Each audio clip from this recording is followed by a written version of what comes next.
7 secrets pour écrire un livre en 30 minutes chrono.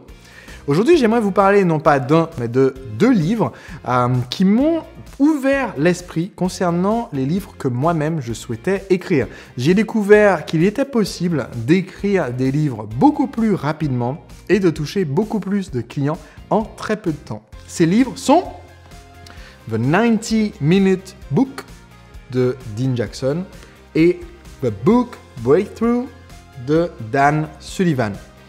Il s'agit de 2 livres, comme vous pouvez le voir, qui sont extrêmement fins. L'un des deux fait 40 pages et l'autre fait 55 pages.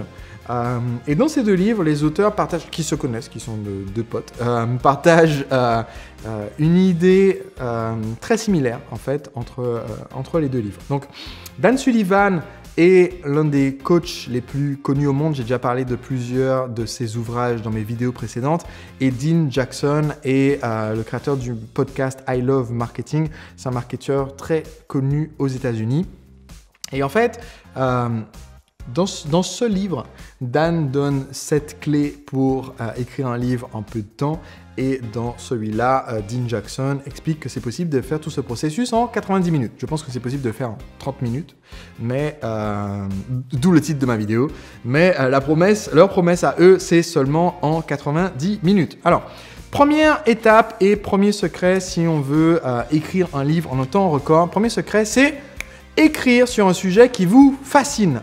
Parce que écrire un livre, ça reste quand même un boulot qui est particulièrement prenant. Ça reste aussi un boulot qui est tout à fait ingrat. C'est-à-dire que vous ne récolterez jamais autant de satisfaction et de gratification du monde extérieur que vous n'avez mis d'énergie et de votre essence vitale dans le livre. C'est comme ça. Même si le livre se vend bien, même quand il devient un best-seller, même quand les gens viennent vous voir dans la rue en disant j'ai lu ton livre et grâce à ça, ça a changé ma vie, j'ai rencontré la femme de ma vie, j'ai eu des enfants, ça m'est arrivé avec mon livre Séduire en 5 secondes, ou bien j'ai créé mon entreprise et ça marche, je suis un entrepreneur libre et j'ai changé de vie. Eh bien, même comme ça, même avec des milliers de fans, eh bien, ça ne vous rembourse pas de tous les cheveux que vous avez perdus, vous n'allez pas les récupérer. Ça ne vous rend pas ça ne comble pas les rides que vous avez maintenant sur votre visage que vous n'aviez pas auparavant.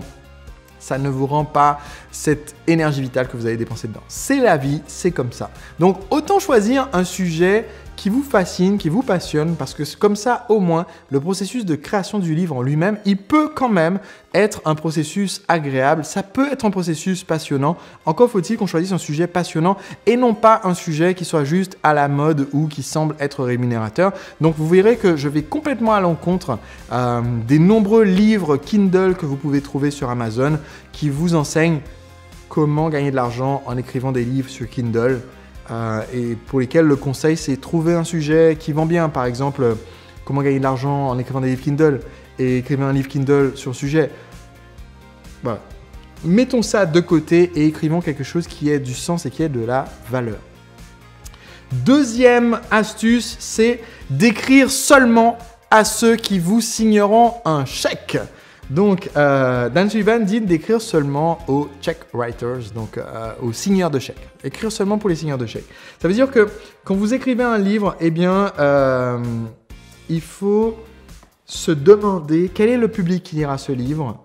Et pour choisir ce public, choisir le même public qui vous signera après un chèque pour acheter votre produit, qu'il s'agisse d'un produit d'information, DVD, formation, séminaire, coaching, ou qu'il s'agisse d'un produit physique, que cette personne décide de devenir client de votre service de traiteur, que cette personne décide de vous acheter des machines à outils, que cette personne, donc en voyant votre expertise, décide d'acheter. Donc, deuxième étape, c'est d'écrire non pas pour toucher la masse, mais pour toucher les signeurs de chèques, les donneurs d'ordre, ceux qui sont votre client idéal pour votre activité.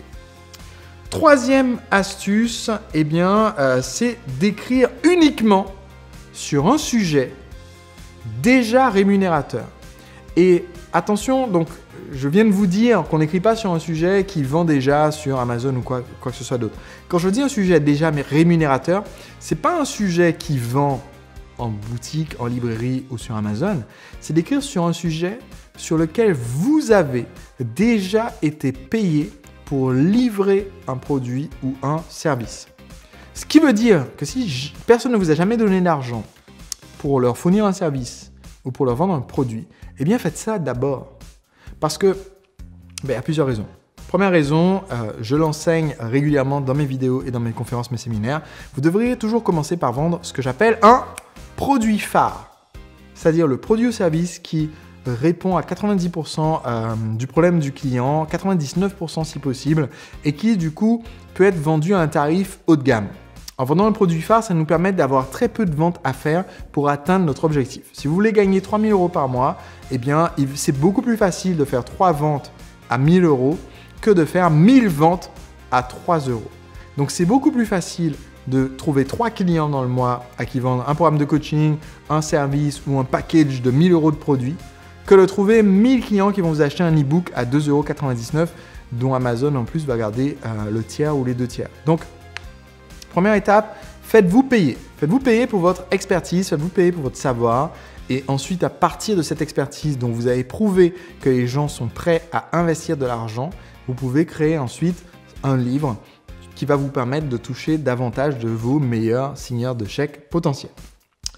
Quatrième secret, c'est donner une recette de changement. N'écrivez pas juste un livre, alors biographique, surtout pas.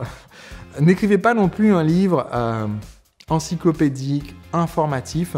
Ce qui sera le plus vendeur et le plus efficace pour vos lecteurs, c'est de leur vendre, quand ils achètent le livre, leur vendre une méthode. Une méthode issue de votre expertise qui permet d'avoir des résultats. Vous choisissez le résultat que vous voulez les aider à atteindre, mais vous choisissez le même résultat que vous vendez dans votre boutique. Donc si vous êtes pâtissier et que vous voulez faire un livre au sujet de la pâtisserie, eh bien il faut se demander que veulent les gens qui m'achètent d'habitude des produits dans ma pâtisserie. Si ces gens, ce qu'ils veulent, c'est juste un peu de plaisir, un peu de détente, un peu de décontraction, eh bien c'est ce résultat-là que je dois leur amener via mon livre si je veux après qu'il y ait un alignement entre ce livre et les autres produits ou services que j'ai à proposer. Cinquième secret, ça a été pour moi un moment de déblocage. Cinquième secret, c'est vous êtes l'auteur, mais vous n'avez pas besoin d'être l'écrivain. Vous êtes l'auteur, pas l'écrivain. Et ça veut dire que vos livres, si vous avez du mal au début à vous poser et à écrire, vous pouvez au début trouver d'autres façons de créer les livres. Et c'est ce que j'ai fait pour mes premiers livres. C'est plus ce que je fais, ce n'est pas comme cela que j'ai fait mon livre « Le secret des entrepreneurs libres ».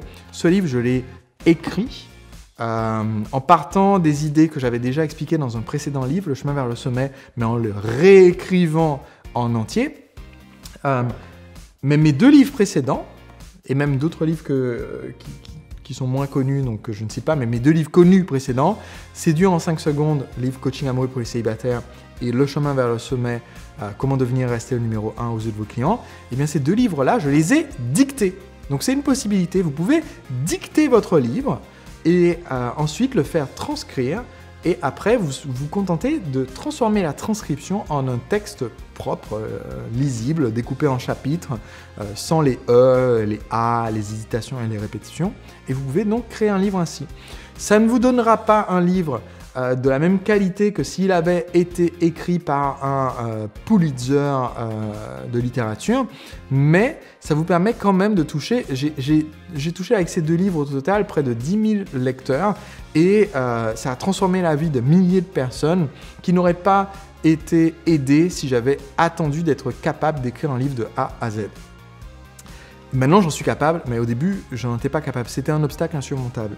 6e astuce pour écrire un livre en un temps record, eh bien c'est écrire et tester la version 1 rapidement. Donc écrire et tester la version 1. Le simple fait de se dire ça, ça veut dire qu'on va faire des versions en fait. Et j'en ai déjà parlé dans une de précédentes vidéos, je vous mettrai le lien dans la description de celle-ci. J'ai parlé de cette technique de productivité que j'appelle le versionnage.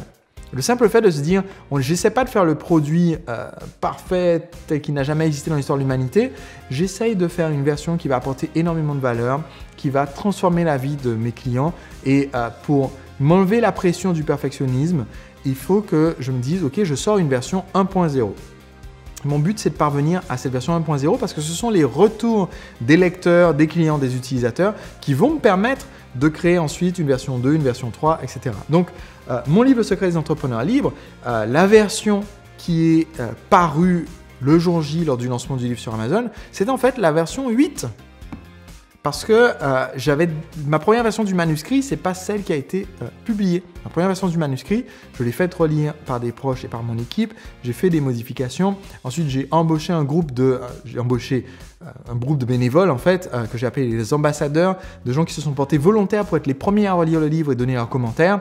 Et j'ai reçu énormément de commentaires qui m'ont fait itérer une nouvelle version, puis une nouvelle version. C'est-à-dire, entre la version 7 et la version 8, j'ai fait 160 modifications qui m'ont été suggérées par mes lecteurs. Mais le fait de se dépêcher un peu et de se pousser à sortir une version 1 pour avoir des retours, c'est ce qui fait que vous pouvez apporter beaucoup plus de valeur et l'apporter rapidement.